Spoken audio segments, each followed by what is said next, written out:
하나님과 바른 관계를 맺고 사는 사람의 기도는 이렇게 나옵니다. 하나님과 바른 관계를 맺으면 그 사람은 강력한 힘을 발휘하는데 그 힘을 엘리야에 비유했습니다. 지금 이 야고보서에는. 그래서 3년 6개월 동안 비가 내리지 않았다.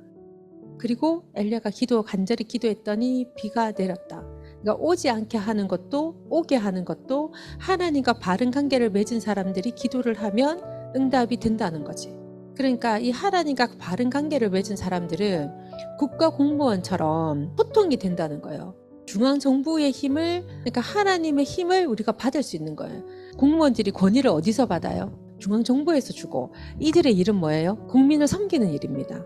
여기서 내가 도움을 받는 그냥 백성이 그냥 이렇게 있을 것인가, 아니면 내가 하늘나라의 중간 리더자로 사람들을 섬기는 사람이 될 것인가는, 그거는 하나님의 부르심도 있고 우리도 예스 해야 되는 거예요. 이 땅에서 내 힘으로 보려고 하려고 생각하지 말고 하늘나라의 공무원으로서 그 일을 하면 나머지는 하나님이 책임지시는 구조가 된다라고 내가 계속 얘기하고 있잖아요. 그죠? 여러분, 우리의 인생은 하나님이 행하시도록 하나님과 원만한 관계, 하나님과 친한 관계가 돼야 됩니다. 그래서 저는 여러분이 어떻게 하나님하고 친밀한 관계를 맺어서 그분의 생각과 그분이 가지고 오신 이 땅의 계획들을 이 땅에 행하는 자가 될 것인가, 이것이 여러분들이 생각하는 내가 삶을 참 의미 있게 살았으면 좋겠다, 또는 내가 좀 성공적 삶을 살았으면 좋겠다 하는 데의 키라고 생각해요. 그래서 우리가 하나님하고 우리가 바른 관계를 맺은 사람들은 이 땅에 내가 섬길 사람들이 너무 많습니다. 그리고 오늘도 뭐라고 얘기하냐, 사랑하는 친구 여러분, 하나님이 진리에서 떠난 사람들을 잘 알고 있거든. 그들을 포기하지 마십시오. 그들을 찾아가십시오. 그들을 돌아서게 하십시오. 이는 귀한 생명들을 파멸해서 건져내는 일이며 하나님을 등지는 일이 전염병처럼 번지는 것을 막는 일입니다. 그 사람을 찾아가서 우리가 얘기해주고 정말 사랑으로 네가 그렇게 빠지면 안 돼, 빠지면 안 돼 해야 되는데, 여기서 우리가 이런 것들을 놓치고 우리 이기주의처럼 내만 신앙생활을 잘하면 돼, 어떤 책임감 느끼지 않고 이렇게 했을 때는 하나님이 등지는 일들이 전염병처럼 퍼진다는 거예요. 그래서 교회는 윤리와 도덕이 바로 서야 돼요.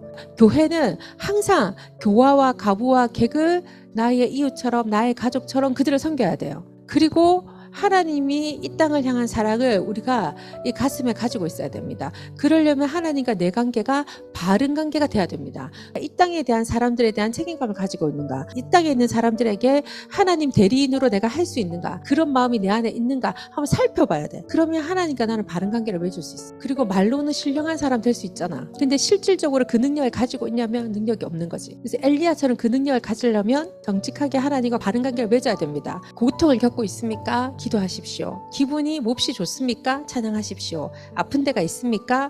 교회의 지도자들을 불러 주님의 이름으로 함께 기도하고 기름을 발라달라고 하십시오. 믿음으로 드리는 기도는 여러분을 낫게 해줄 것입니다. 교회의 지도자들은 반드시 하나님과 바른 관계를 맺어야 됩니다. 말씀을 제대로 지켜 가리키게 하는가, 자기 자녀에게 올바른 말씀을 전하는가 하는 게 그 기준으로 나와 있어요. 성경은 뭐라고 얘기해요? 교회의 지도자들을 불러서 기도해라. 이 지도자들의 조건 있죠? 아주 상식적이고 도덕적인 그 부분들을 지켜가면서 하나님을 사랑하고 사람을 사랑하는 사람들이에요. 여러분에게 그런 리더로서의 자격을 지금부터 하나하나 쌓아가기를 권하는 거예요. 이 정도 저는 괜찮아. 그 세상 여러분을 책임 안 집니다. 여러분은 여러분에게 주어진 권한이나 그 하나님이 주신 축복을 절대 놓치는 자가 되면 안 된다는 거야. 그래서 여러분들이 하나님 앞에 그 지도자의 권한을 받기를 너무 나는 소원하고, 그래서 하나님과 친해지는 사람으로 가는 그 법과 질서를 따라가기를 바라요. 마지막으로 거만하게 구는 부자들에게 말합니다. 그대들은 스스로 재물을 쌓아 올렸다고 생각하겠지만 실력이든 재물이든 어떤 부든 그대들이 쌓아 올린 것은 다름 아닌 심판입니다. 나의 인맥과 나의 학연과 나의 지연, 내가 생각하는 나의 지혜, 나의 지식, 그리고 내가 가지고 있는 돈이나 어떤 것이라도 이게 하나님보다 높아질 수가 없는 거죠. 우리는 그게 하나님이 쓰시는 어떤 자료로 우리가 딱 돼야지, 그것이 나의 행복과 나의 미래를 주장한다고 생각하면 그는 오판입니다. 요셉이 어디 있든지 간에 그 일에 충성했던 것처럼, 그래서 하나님이 사용했던 것처럼, 그래서 우리의 열정을 어디에 쏟아야 되는지, 우리가 어떤 삶을 살아야 되는지, 그 이후에 하나님 나를 어떻게 보상해주고 어떻게 보증해 주시는지 여러분의 삶을 통해서 여러분들이 그걸 보았으면 좋겠어요. 그리고 여러분의 선배들의 삶에서 봤으면 좋겠어요. 그래서 이름을 남기는 여러분 되셨으면 좋겠어요.